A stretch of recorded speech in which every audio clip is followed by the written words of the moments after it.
Правительственная комиссия по законопроектной деятельности рассмотрела проект закона, расширяющий возможности ломбардов. В случае его одобрения россияне смогут расплатиться за жилищно-коммунальные услуги и даже снять в аренду квартиру. Предлагается наделить ломбарды правом выступать в качестве банковского платежного агента. Это значит, например, что через ломбард можно будет оплачивать штрафы, услуги ЖКХ и тому подобное. Еще одна предполагаемая услуга. Ломбарды получат право сдавать в аренду недвижимое имущество. Теоретически ломбарды смогут принимать оплату за кредиты, по налогам, за сотовую связь и многое другое. Но для этого им необходимо будет заключить соответствующие соглашения с банками, управляющими компаниями, судебными приставами, налоговой службой и так далее. Вместе с тем усиливается и контроль. Право работать получат только ломбарды, включенные в реестр Центробанка. Чтобы в него попасть, нужно будет пройти определенную процедуру наподобие регистрации. Данные о прожиточном минимуме для трудоспособных жителей России, который используется при расчете минимального размера оплаты труда, не учитывает реальную стоимость жизни. Минтруд опубликовал величину прожиточного минимума для трудоспособного населения за второй квартал 2019 года. Она составила 12 130 рублей. По мнению Федерации независимых профсоюзов России, несмотря на существующий механизм индексации минимального размера оплаты труда, его величина даже после повышения не будет соответствовать реальной стоимости жизни работников. Он предложил добиваться увеличения минимального размера оплаты труда не до величины прожиточного минимума, а до величины минимального потребительского бюджета. Как ранее сообщало Министерство труда России, подготовлен проект приказа о повышении минимального размера оплаты труда в 2020 году. Изменения коснутся почти 4 миллионов россиян.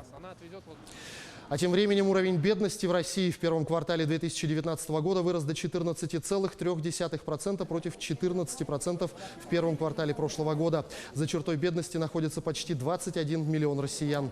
Увеличение уровня бедности в первом квартале в Росстате объяснили опережающим ростом показателя прожиточного минимума по сравнению с индексом потребительских цен.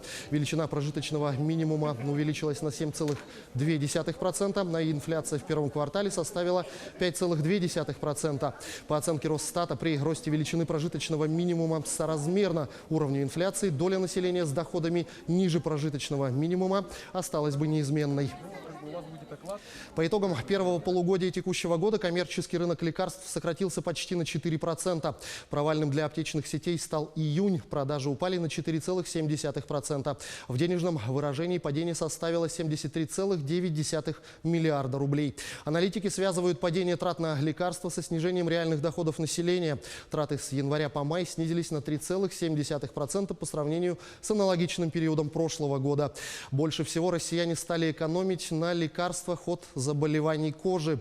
Траты также сократились на противомикробные средства для системного использования и препараты для лечения заболеваний респираторной системы.